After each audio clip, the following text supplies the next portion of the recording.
Le titre de notre exhortation est En la parole de Dieu sont notre existence et notre manuel de vie pour notre bien-être, notre bonheur, notre épanouissement, notre secours, notre délivrance, nos bénédictions et notre salut. Entrons dans le corps du sujet. La Bible dit que la parole de Dieu est à l'origine de toutes choses. Par elle, le monde et tout ce qui s'y trouve ont été créés, invisibles et visibles. En elle est révélée l'identité de Dieu, ses désirs, ses desseins vis-à-vis de toute la création, ainsi que le but de la création, qui est de faire la joie et les délices de son Créateur en l'honorant, en le glorifiant, en l'aimant, en le servant. La parole de Dieu est source de vie et d'existence.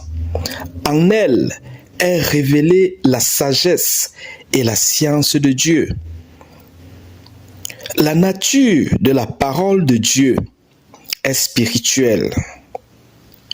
Elle est Dieu en déploiement, Dieu en action, Dieu à l'œuvre, Dieu nous appelant, Dieu nous parlant, Dieu nous conseillant. La parole de Dieu est un repère vers Dieu, un chemin et un moyen de connexion à Dieu. Ayant été formé de la terre créée par la parole de Dieu et de son souffle de vie, nous sommes sortis de la parole de Dieu qui porte en elle le germe de Dieu, le caractère de Dieu, les qualités de Dieu, ce qu'il aime et ce qu'il n'aime pas, en sorte que notre esprit et notre être tout entier se trouvent bien dans ce qu'il aime et mal dans ce qu'il n'aime pas, par sa nature nous constituant. Car le but de la parole de Dieu pour nous est de réveiller et de faire ressortir en nous, pour notre appel, notre bien-être, notre jouissance, notre satisfaction de la vie, notre victoire, notre salut, le plein potentiel de la nature de la parole de Dieu nous constituant. Ce potentiel de sa parole nous constituant prend vie en nous par notre connexion au Créateur, par le biais de notre conversion et de notre obéissance à la conduite de la parole de Dieu. Nous, sans la parole de Dieu, sommes comme un escargot sans sa coquille, une tortue sans sa carapace, nous-mêmes incomplets. La parole de Dieu est spirituelle, en sorte que nous, sans la parole de Dieu, sommes incomplets, donc charnels, proies et vaincus par les esprits méchants et le monde. Nous, avec la parole de Dieu, sommes complets, donc spirituels, connectés à Jésus-Christ, le Dieu créateur, portant ensemble avec Christ tout, affrontant ensemble avec Christ nos ennemis, les esprits méchants, et vainquant ensemble avec Christ le monde, les principautés, les dominations, les autorités spirituelles, les esprits méchants.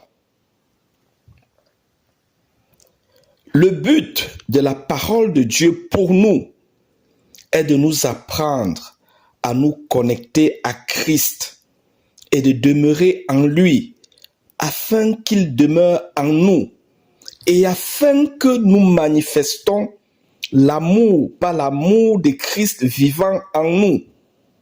Car Dieu est amour et quiconque vit en Dieu vit dans l'amour et Dieu vit en lui.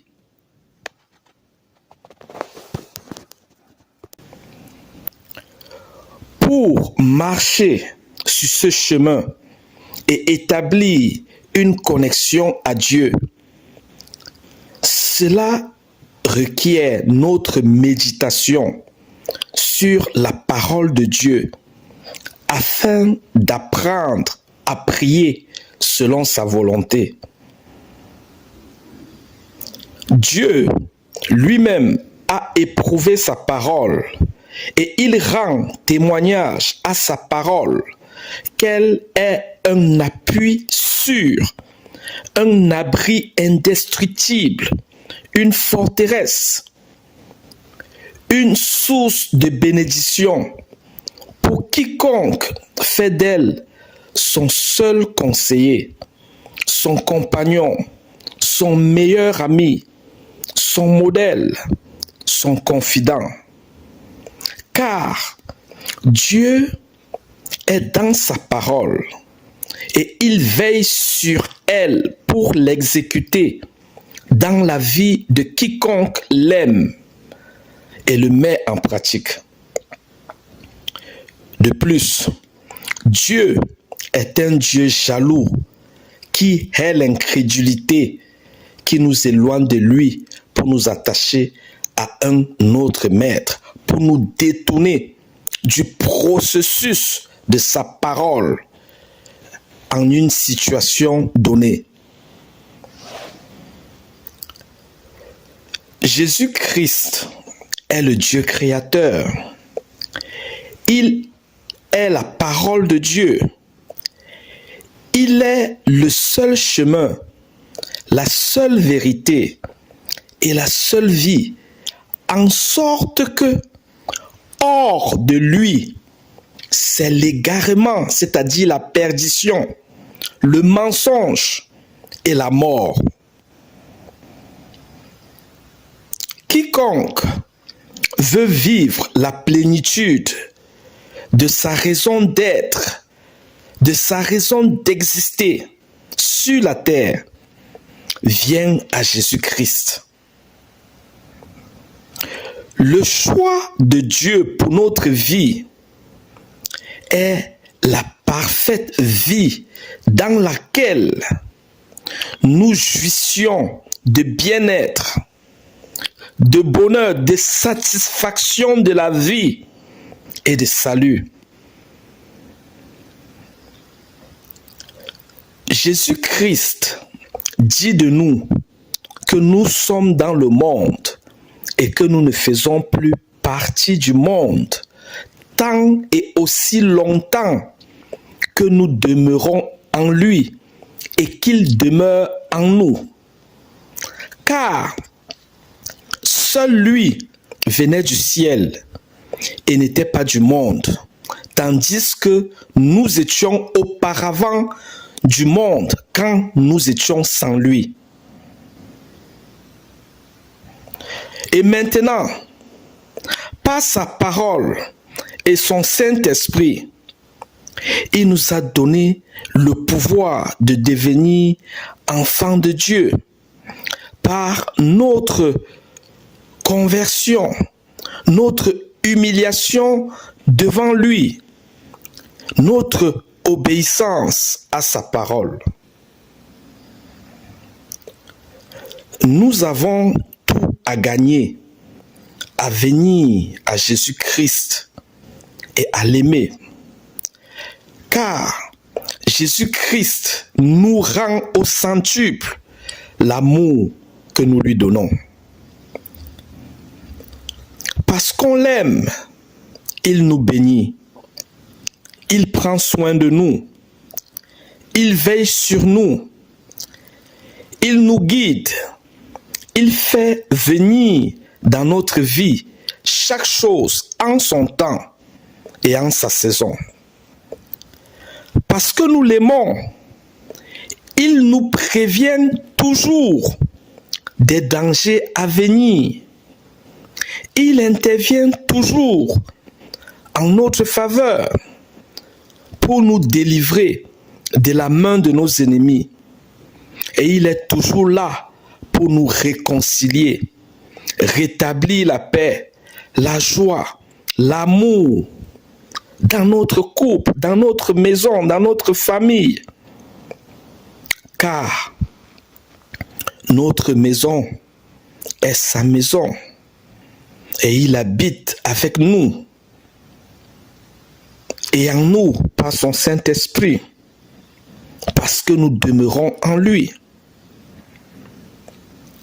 Il est notre berger et nous sommes ses brebis, précieux devant lui. Et il a à cœur notre bien-être, notre bonheur et notre salut. Fin du message. Je vous encourage à méditer sur la parole de Dieu et à la faire confiance. Et vous verrez, vous ne serez jamais déçus. Jésus-Christ est fidèle et il veillera toujours sur sa parole pour l'exécuter dans votre vie. Merci pour votre attention et que Dieu vous bénisse.